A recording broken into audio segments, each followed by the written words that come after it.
할렐루야. 오늘 하나님 말씀은 로마서 6장을 보겠습니다.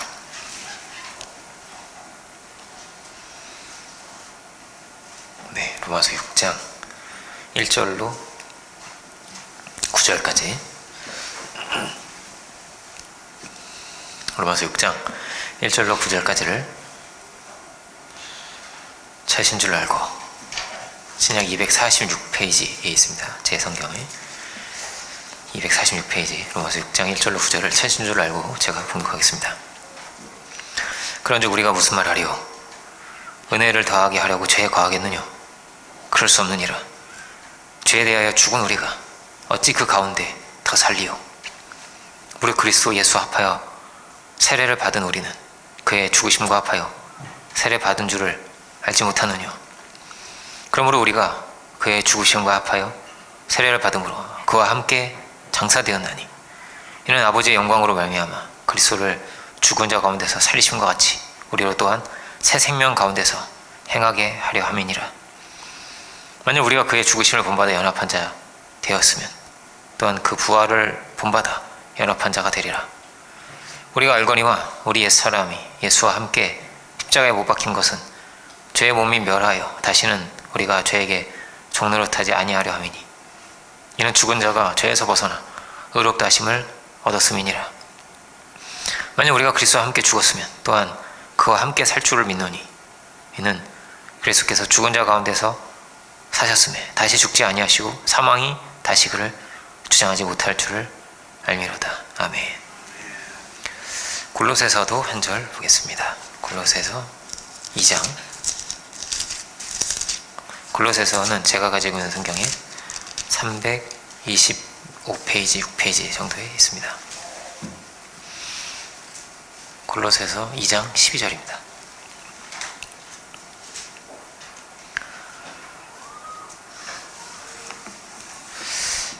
한 절이니까요. 이것은 찾으신 분들은 함께 봉독을 하겠습니다. 골로새서 2장 12절을 찾으신 분들은 함께 봉독하겠습니다. 너희가 세례로 그리스도와 함께 장사한 바 되고 또 죽은 자들 가운데서 그를 일으키신 하나님의 역사를 믿음으로 말미암아 그 안에서 함께 일으키심을 받았느니라. 아멘. 말씀의 제목은 그의 죽으심과 합하여, 이런 제목으로 보겠습니다. 지난주에 권고했던 내용과 같이 이번 주는 세례식을 예배에 포함해서 이렇게 하게 되었습니다. 세례는 성찬과 더불어서 교회의 가장 중요한 의식이라고 할 수가 있습니다. 세례는 어떤 의미를 가질까? 우리가 이렇게 되어 있죠. 6장 4절을 보면 그와 함께 장사되었다, 이렇게 되어 있습니다. 그러니까 주님과 함께 내가 죽고 또 주님과 함께 다시 산다 하는 것입니다.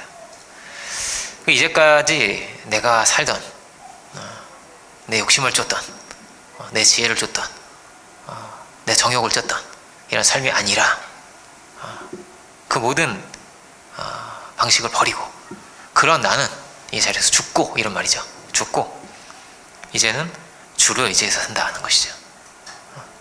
나의 지혜를 내려놓고 나의 능력을 내려놓고 주를 의지해서 산다 하는 것입니다. 로마서 5장은 이제 주님의 순종이 기록되어 있습니다. 5장에서 이제 이어서 6장을 이렇게 오게 되는데 앞에는 먼저 예수님에 대해서 길게 기록이 되어 있습니다. 예수님의 순종으로 우리가 새 생명을 얻게 되었다는 것입니다. 마치 사망이 왕노릇한 것처럼, 아담 한 사람으로 이 사망의 세상이 온 것처럼 예수님 한 분으로 우리에게 이런 생명의 세계가 열렸다, 은혜의 길이 열렸다 하는 것을 로마서 5장이 우리에게 말해줍니다. 그러니까 우리가 은혜로 하나님 앞에 나아갈 수 있게 되었다 하는 것입니다. 그러니까 우리의 의로움이라고 하는 것은 절대 온전할 수가 없습니다. 누더기와 같은 것이죠. 그러니까 아무리 의로워도 우리는 생명의 길을 열어내지 못하고 결국은 죄와 죽음 가운데 있는 것입니다.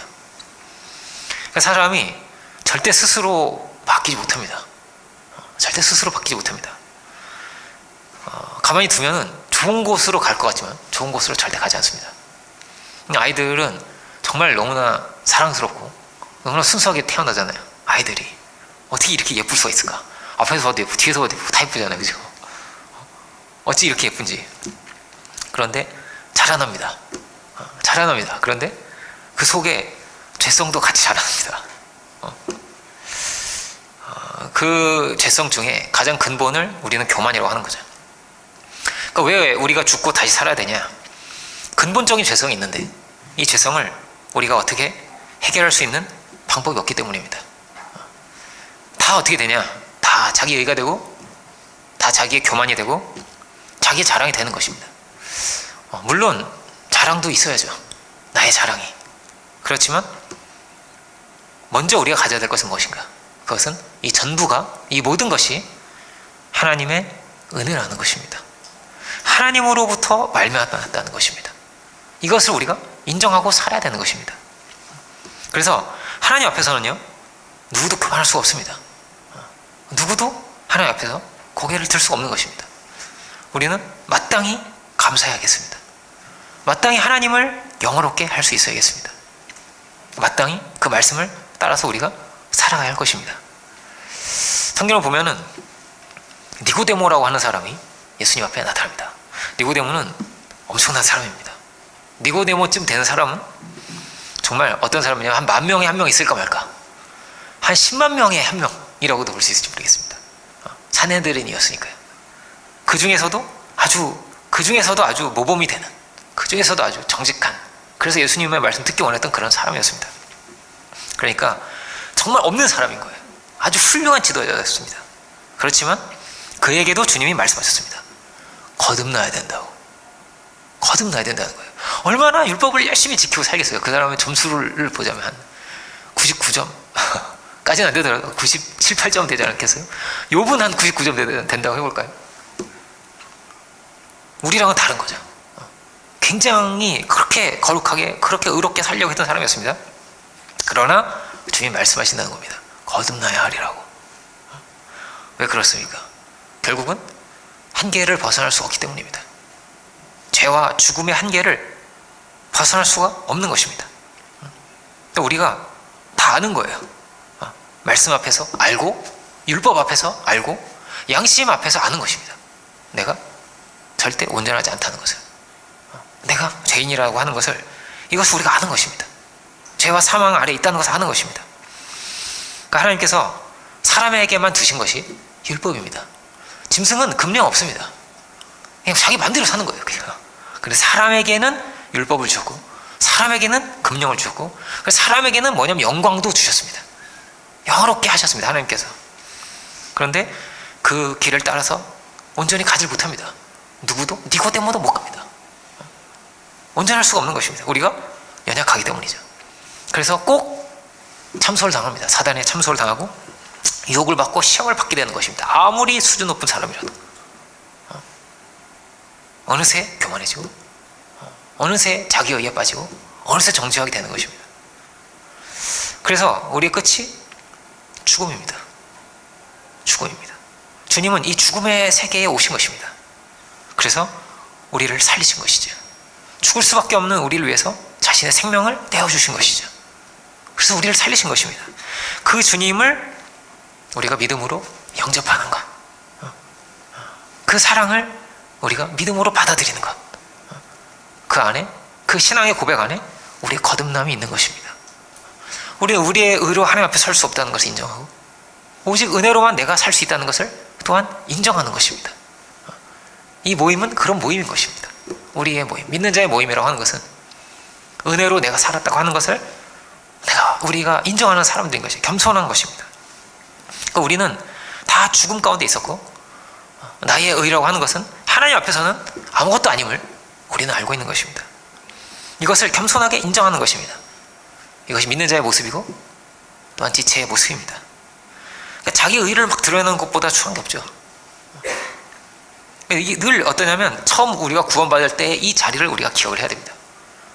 그래서 유대인들은 어떠냐면 늘 홍해를 건널 때의 그 사건을요, 그 6월절이 되면, 6월절이 이제 밤새는 거거든요. 밤새면서 양을 막 뜯어 먹는 건데, 밤을 그 양을 먹으면서 그 이제 가장 그 집내자가 계속 그 홍해를 가르친 그 사건을 계속 이야기를 해줬습니다. 가족들한테 1년에 한 번씩 계속 그걸 또 얘기하고 또 얘기를 하는 거예요.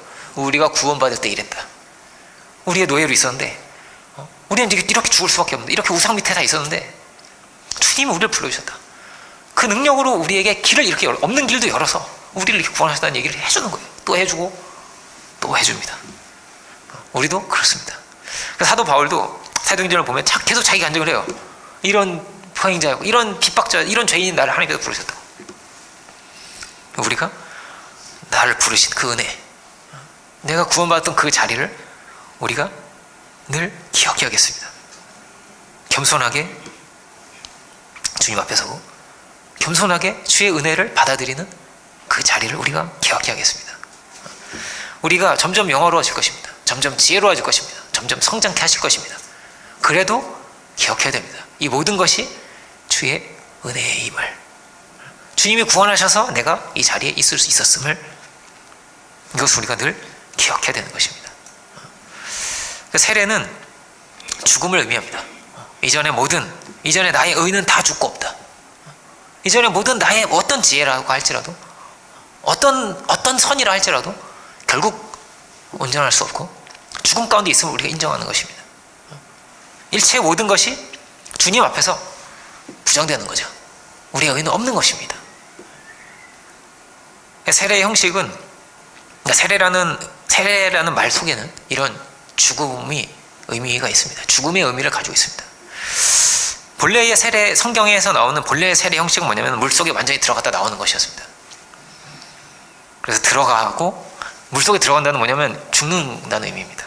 마치 홍수에 이렇게 수장되듯이 그렇게 죽는다는 거예요. 들어가 죽고 그리고 나오면서 다시 사는 것입니다. 마치 엄마 뱃속에서 나오듯이, 엄마 뱃속에도 물이 있잖아요. 양수가 있잖아요. 그죠? 마치 그런 것처럼 다시 태어난다는 그런 의미를 가지고 있습니다. 제가 다녔던 교회에서는 목욕탕을 빌려서 했습니다. 하루 이렇게 빌려가지고 목욕탕 한가운데 목사님이 이렇게 딱 이렇게 뜨뜻한 물에 김이 모락모락 나요. 추운 감기 걸린다고 이렇게 다 해주셔가지고 감사하게 뜨뜻한 물에 이렇게 한번 탁 들어갔다 나옵니다. 우리가 먼저 남자들이 한번 싹 받고 그 다음에 여자들이 한번 싹 받고 이런 식으로 해가지고 그렇게 옷도 다 주고요. 이렇게 목사님 이렇게 이런 옷을 이제 세례자도 다 그때는 다 같이 입고 막 이랬거든요. 저 그때는 양식이 다 다릅니다. 그래서 지금은 어떻게 돼 있냐면 그 교회가 성전을 새로 지었는데 뒤에 뭐가 이렇게 세례 받을 때가 되면 뒤에 뭐가 이렇게 쫙 열리더라고요. 뒤에 쫙 열려요. 뒤에 이렇게 쫙 열리면 뒤에 목욕탕이 있어요. 그래가지고 거기서 또 세례 하시더라고요. 물론 이제 들어갔다 나와도 되는데요. 중요한 거는 형식은 아닙니다. 장로교는 형식보다 그것을 내가 마음으로 어떻게 받아들이느냐. 사실 그렇습니다. 내가 이것을 어떻게 받아들이느냐가 중요합니다. 물속에 한 5분 있다 나오는 것도 중요하지 않습니다. 정말 내 마음으로 진실하게 예수님을 그리스도로 영접하고 나의 죄를 시인하며 그리스도 안에서 죽고 다시 산다는 이런 결단과 믿음을 가지고 있을 때 그 세례가 진정으로 세례가 되는 것이죠. 이제 나는 새로운 사람으로 다시 태어났다.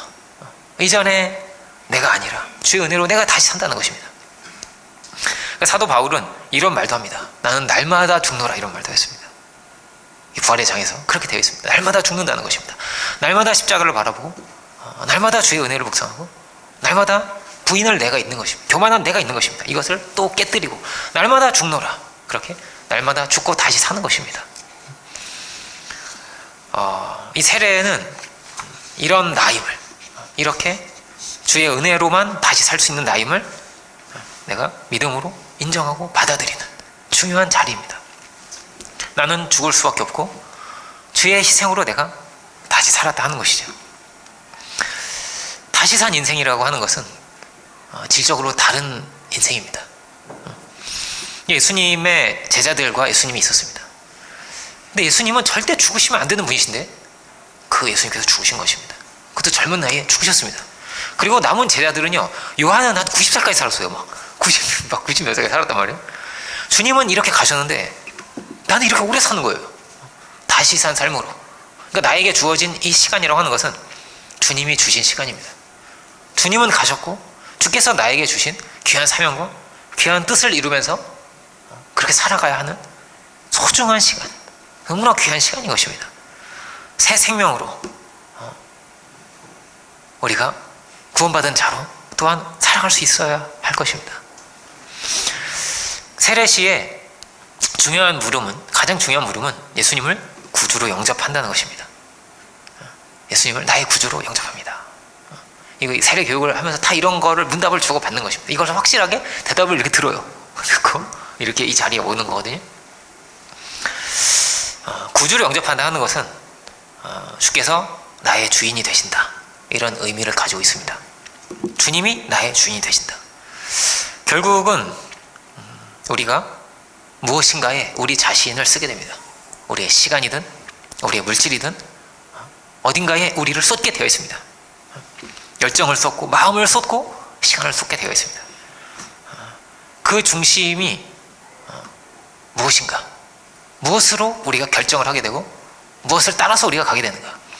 내가 중심이 될 때는요, 내가 주인이 될 수가 없습니다. 내가 중심이 될 때 내가 주인이 될 수가 없다는 것입니다. 성경은 이렇게 말합니다. 죄의 종이라고 합니다. 죄의 종이 된다는 것입니다. 내가 주인인 것 같지만 절대 주인이 될 수가 없다는 것입니다. 욕심에 내가 끌려가게 되고, 분노에 끌려가게 되고, 정욕에 끌려가게 되고, 끌려가게 된다는 것입니다. 그래서 나 자신을 잃어버리게 된다는 것입니다. 그런데 주의 은혜 가운데서 주의 뜻을 따라가는 자는 나의 진정한 가치를 발견하게 되고 나의 나됨을 찾게 되는 것입니다.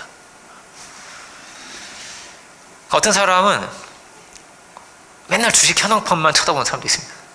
그거 올라갔다 내려갔다 하는 거 아니에요? 올라갔다, 내려갔다. 막 내려가면 막 마음이 절망하고, 올라가면 막 업되고, 올라갔다. 이런 사람이 있는 거예요. 그러면요, 밥 먹을 돈도 아낀대요. 맨날 김밥만 사먹는 거예요. 삼각김밥 사먹다가 오늘 그래도 좀 긴 거 먹을까 이러면서. 밥 먹을 돈도 아깝다는 거예요. 왜냐면 그걸 모아가지고 한 줄을 사야 된대, 또.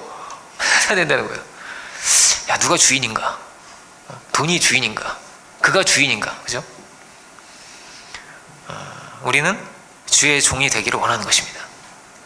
그래서 가장 고귀하고 가장 존귀한 가치를 찾아서 살아가야 돼. 우리가 가치로운 사람이 또한 되는 것입니다. 영광스러운 사람이 또한 되는 것입니다. 그렇게 가면 선의 열매가 맺히는 것입니다. 그리고 죄로부터 참으로 자유할 수가 있는 것입니다. 내가 주인된 삶이라고 하는 것은 결국은 뭐라고요? 죄의 종이 되게 됩니다. 결국은 우상을 만들게 됩니다. 그렇게 되어 있습니다. 그런데 주를 따라서 가는 삶에서는, 주를 영원롭게 하는 삶에서는 우리가 진정으로 자유함을 얻을 수가 있고 평안을 누릴 수가 있게 되는 것입니다. 이것이 믿는 자의 신앙의 고백입니다. 그래서 다 망가지고 다 잃어버리고 그래서 안 되겠습니다. 조금 세상에서 볼 때는 조금 나을 수도 있고 조금 못해 보일 수도 있고 이럴 수도 있고 저럴 수도 있겠습니다만 사실 그렇습니다. 그 중심이 뭐냐? 중심이 결국은 자기 자신, 중심이 결국은 자기 욕심. 그럴 때는요, 결국은 어떠냐면 절대 선을 이루지 못하게 되어 있는 것입니다. 그러니까 우리는 주의 말씀을 따라가야겠습니다. 돈에 막 가슴이 뛰는 사람도 있을 것이고, 성공에 막 가슴이 뛰는 사람도 있을 것이고, 명예에 막 가슴이 뛰는 사람도 있을 것이고, 그럴 것입니다. 물론 우리가 돈도 벌어야죠. 돈도 많이 버시기 바랍니다. 그리고 성공도 많이 하세요. 그런데 우리의 마음이 그 무엇보다 우선되게 주의 말씀에 반응할 수 있기 원합니다. 그 말씀을 따라갈 수 있기 원합니다. 그러면 하나님께서 머리가 되게 하십니다. 그러면 먼저 그의 나라와 의를 구하면 하나님께서 모든 것을 다 또한 더하여 주십니다. 하나님께서 약속을 하신 것입니다. 그러니까 절대 뭐라고요? 다른 게 우선이 되어서는 안 됩니다. 다른 게 우선이 되면 그것이 우상이 됩니다. 우상이 돼서 어느새 내 시간 잃어버리고, 어느새 내 열정을 잃어버리고, 어느새 내 양심이 무너져 있고, 어느새 내 생각이 삐뚤어져 있게 되는 것입니다. 우리는 복음의 답이 있음을 알기를 원합니다. 그 말씀을 따라서 갈 수 있길 원합니다. 이런 신앙의 고백을 분명히 하는 자리가 세례의 자리입니다. 세례는 왜 필요할까요? 마치 비유하자면 결혼식과도 같습니다. 결혼하면 묻습니다. 신랑 신부에게 묻겠습니다 하면서 주례자가 이렇게 묻는 거예요. 기쁠 때나 슬플 때나 비가 오나 바람이 부나 부하거나 가난하거나 이 어떤 상황에서라도 당신은 정절을 지키고 사랑해야 하는 남편으로 혹은 신부로 이렇게 묻는 거로 사랑하겠냐고는 물음을 하는 것입니다. 그것을 단둘이 하지 않죠. 많은 사람들 초대해서 합니다. 사람들 앞에서 하는 거예요. 대답을 하고 분명히 하는 것입니다. 분명한 고백을 하는 거예요. 약속을 하는 거예요. 약속을. 서약을 하는 거 아니에요. 하겠습니까? 물어보면 대답을 안 하면 안 돼요. 그 자리에서는. 이러고 있으면 큰일 나는 거예요. 그 대답을 해야지 이제 결혼이 되는 거잖아요. 대답을 해야 되는 거예요. 그래서 분명히 하는 것입니다. 내가 누구인지를. 내가 저 사람의 아내예요. 내가 저 사람 남편이에요. 이것을 분명히 하는 것입니다. 물론 더 중요한 건 사랑이죠. 그 의식보다 훨씬 중요한 것은 사랑입니다. 예수님을 여기 있는 사람 다 예수님 영접한 사람들이란 말이에요. 그게 중요한 거예요. 예수님을 영접하는 것이 중요합니다. 그 은혜를 아는 것이 중요합니다. 사랑이 중요합니다. 결혼에서 사랑이 중요한 것처럼. 형식만 있다면 이것은 아무 의미가 없습니다. 그렇지만 이 의식을 통해서 사람들 앞에서 공포하는 것입니다. 그리고 내가 누구인지를. 부부가 두 사람이 어떤 관계지가 분명해지고 정확해지듯 세례가 그렇습니다. 위치가 분명해지는 것입니다. 내가 누구인지를. 내가 하나님의 자녀이구나. 내가 구원받은 사람이구나. 이것을 분명히 해서 가는 것입니다. 그러니까 나의 자리라고 하는 것은 하나님의 자리가 분명해지면 나의 자리도 분명해지는 겁니다. 그리고 하나님의 자리를 분명히 할 때 우리가 겸손해질 수도 있는 것입니다. 그러니까 하나님의 아들은 하나님의 아들의 그 자리에서 살아야겠습니다. 그러니까 아담이 타락하자 하나님께서 물으신 게 있습니다. 네가 어디 있느냐예요. 아담아, 네가 어디 있느냐. 가인이 그 아벨을 죽였을 때, 타락한 거죠.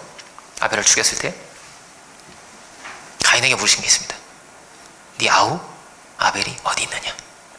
어디 있느냐를 물으십니다. 네가 어디 있느냐. 그리고 너의 가장 사랑하고 네가 지켜줘야 할 그 아우는 어디 있느냐를 주님이 물으십니다. 우리는 우리의 자리가 있습니다. 우리가 삐뚤어진 생각을 하고 삐뚤어진 자리에 있고 잘못된 길을 가게 될 때는 주님이 우리에게 물으실 것입니다. 네가 어디 있느냐고. 우리가 믿음의 안에서 은혜의 가운데서 하나님의 자녀로서 분명한 자리에 있을 수 있기를 원합니다. 남편은 또한 남편으로서, 아내는 아내로서, 아들로서, 부모로서 그 자리에 우리가 있어야 하는 것입니다. 마치 그렇듯 하나님의 자녀로 우리가 있어야겠습니다. 그 자리에만 있어야 됩니다 라고 하면 마치 자유가 없는 것처럼 들립니다. 자유가 없는 것입니까? 아닙니다. 그 안에 진정한 자유가 있는 것입니다. 가령 주부나 혹은 그 기혼자가 막 난 자유가 있어 이러면서 막 춤추러 다니고 이러면 그거 어떻게 하겠어요? 그럴 수 없잖아요. 그죠? 그럴 수 없는 것입니다. 그 자리 안에 진정한 자유가 있습니다. 가치가 있습니다. 영광도 있습니다. 그 안에 권세도 있습니다. 그러니까 우리가 대단한 걸 꼭 가져야 되고 꼭 반드시 그 자리에 꼭 앉아야 되고 그런 게 아닙니다. 그러면요 그게 우상이 되어서 그 사람을 죽이게 되어 있습니다. 늘 가장 좋은 길은 말씀 안에 있습니다. 무엇이 정말로 복된 길인지를 우리가 알고 살아야겠습니다. 세례는 이렇게 되어 있습니다. 골로새서에서도 로마서에서도 자주 반복되는 표현이 뭐냐면 함께 그리고 합하여 이런 것입니다. 함께 합하여 주님과 합하여 주님과 함께 이런 것입니다. 그러니까 우리는 주님과 연합된다는 것이죠. 믿음은 주님과 연합되는 것이고 세례 의식도 마찬가지입니다. 결혼이 연합이듯 세례는 주님과 우리가 연합하는 것입니다.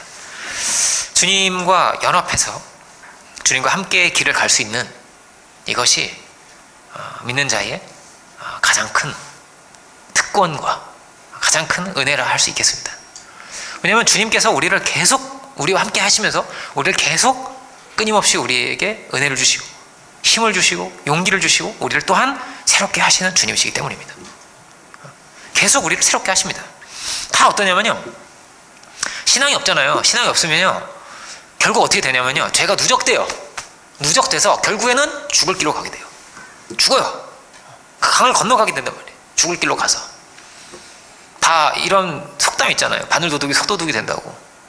다 너무나 아름답게 태어나고 너무나 존귀하게 태어나는 거예요. 다 생명이 그렇게 귀하단 말이에요. 그런데 죽을 길로 가고, 그래서 근데 가인이 됐다고, 그런데 에서가 되고, 그런데 히틀러도 되고, 그렇게 죽을 길로 가는 것입니다. 죄가 누적이 돼서 이렇게. 그런데 믿는 자는 하나님이 함께 하시고 하나님이 그를 돌이키십니다.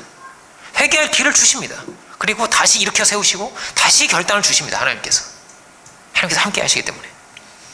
그래서 이런 말씀이 있습니다. 내 청춘으로 독수리같이 하신다고.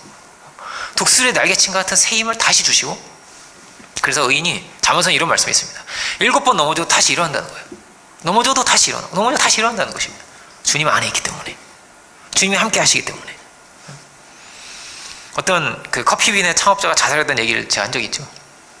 얼마나 많아요. 전국에 막 커피빈이 널려 있는데 성공했단 말이에요. 그런데 그가 자살합니다. 다음 사업에서 망해가지고, 다 무슨 아이스크림도 체인점을 만들려고 하다가 그거 안 돼서 망가서 죽었어요. 그런데 믿는 자는 이런 생각을 하는 거 아니에요? 믿는 자는 야, 저 사람이 주님과 동행했다면 절대 저기를 안 갔을 거를 우리는 아는 거잖아요. 절대 저기를 안 갔을 텐데, 절대로 이걸 작게 여길 수 있었을 텐데. 왜냐면 주님의 은혜가 워낙 크니까, 큰 은혜가 있어요. 큰 계획이 있으니까, 분명히 좋은 길을 열어주실 걸 믿으니까 절대 안 죽을 거를 아는 거죠. 우리는 그랬다면 달랐을 텐데. 저는 어땠을까요? 제가 이제 이사를 준비하고 있습니다. 저희 집이 이제 집주인이 자기 아드님이 오신다고 나가래요. 그래가지고 알겠습니다 이러고 준비를 하는데, 이제 막 또 정리를 하는데, 또 이제 옛날 제 사진이 나오고, 옛날 제가 이게 누구야? 이상한 사람이 있는 겁니다. 막 장발, 머리 막 길러가지고 머리를 묶고 쫄티 입고 이러고 있는 거예요. 이게 누구야? 이게 나였구나. 나의 나됨은 정말 주의 은혜라는 것을 저는 확실하게 알고 있습니다. 제가 가지고 갈 수 없어요. 여러분이 좀 시험 들까 봐. 가져올 수가 없어요. 주님이 나를 이렇게 빚어주셨구나. 당당해 보이지만, 아니, 너무 외롭고, 강해 보이지만 너무나 슬프고 쓸쓸하고 우울하고, 혈기가 오락내락하고. 그런데 저 자리가 잡히는 거예요. 신앙이 내가 누구인지가 분명해지고, 말씀 안에서 하나님께서 끊임없이 나를 새롭게 하시고 끊임없이 나를 새롭게 빚어주시는 것입니다. 그래서 주님과 함께 하면요, 반드시 좋아지게 되어 있습니다. 계속 좋아지게 되어 있습니다. 그리고 내가 조금 결단하면요, 훨씬 더 좋아지죠. 더 빨리 좋아지죠. 그러면 크게 성장할 것입니다. 크게 쓰임받을 것입니다. 그리고 시간을 잃어버리지 않을 것입니다. 말이 달라지죠. 생각이 달라지고, 이거는 하나님이 하시는 겁니다. 하나님이 하시는 겁니다. 우리는 다 어떤 사람들이냐? 주와 함께 길 가는 사람들입니다. 그런 찬송이 있습니다. 주와 함께 길 가는 것 즐거운 일 아닌가. 주님이 우리를 잡으셨습니다. 우리가 주님을 잡았죠. 그런 것도 있을 것입니다. 그런데 훨씬 중요한 것은 주님이 나를 잡고 계십니다. 주님이 나를 잡으셨습니다. 그래서 좋은 곳으로 인도해 가시고요, 우리가 조금 이렇게 삐뚤게 가려고 하잖아요. 그러면요, 뭐가 잘 안 될 겁니다. 성경에 써 있어요.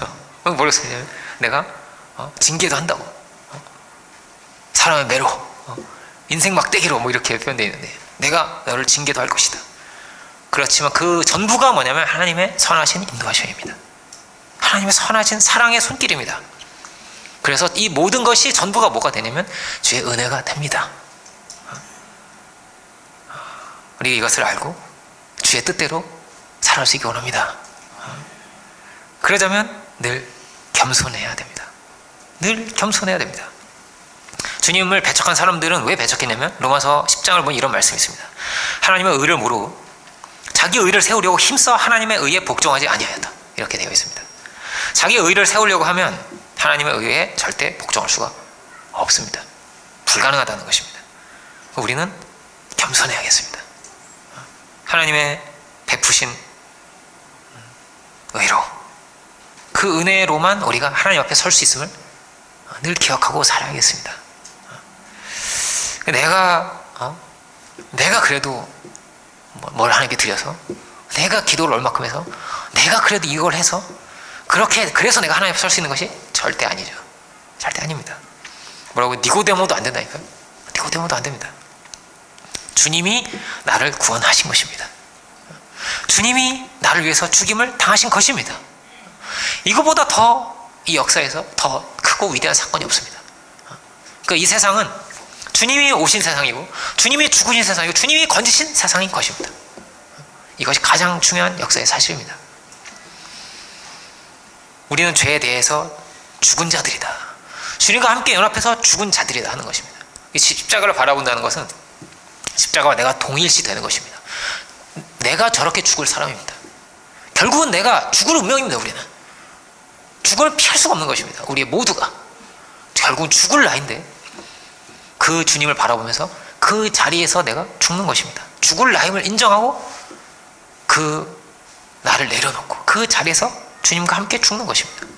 그리고 믿음 안에서 주님 주신 새로운 생명으로 살기로 또한 결단하는 것입니다.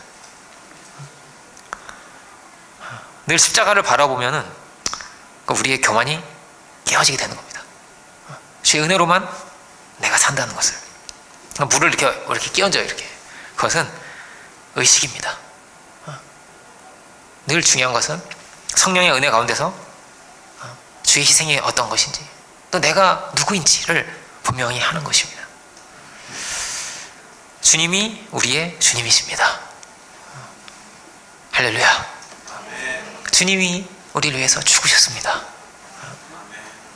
주님의 은혜로 우리가 살았습니다. 이것을 믿는 자에게 성령의 은혜가 신비하게 임하여 그를 하나님이 친히 변화시키십니다. 용기를 주시고 결단을 주시고 새 힘을 하나님이 주십니다. 우리는 이제 주님과 연합되었습니다. 연합된 자들입니다. 주기도문을 보면 처음에 그렇게 시작을 합니다. 하늘에 계신 우리 아버지여, 이름이 거룩히 여김을 받으소서, 이렇게 되어 있는 걸 보여요. 이름이 거룩히 여김 받으시오며.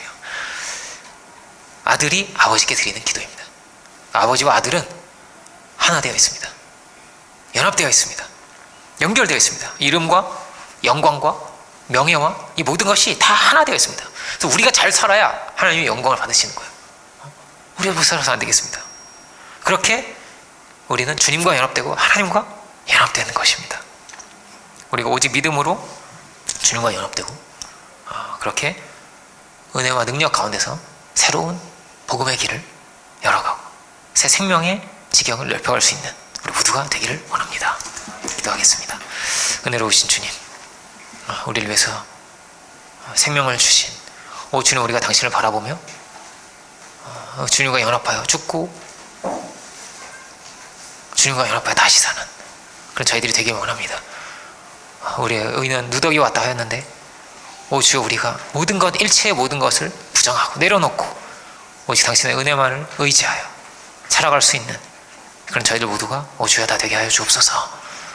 참으로 그리스도 안에서 새로운 피조물로 늘 결단하여 날마다 죽노라 한 사도 바울의 고백과 같이 주여, 우리가 날마다 날로 새로워지고 날로 주의 당신의 귀한 뜻을 이루어갈 수 있는 그런 저희들 모두가 주여 다 되게 하여 주옵소서. 성령께서 이후에 모든 시간 순서 붙드시고 인도하시고 거룩히 하시기를 바라고 원하면서 모든 말씀 예수 그리스도 이름으로 기도 올립니다. 아멘.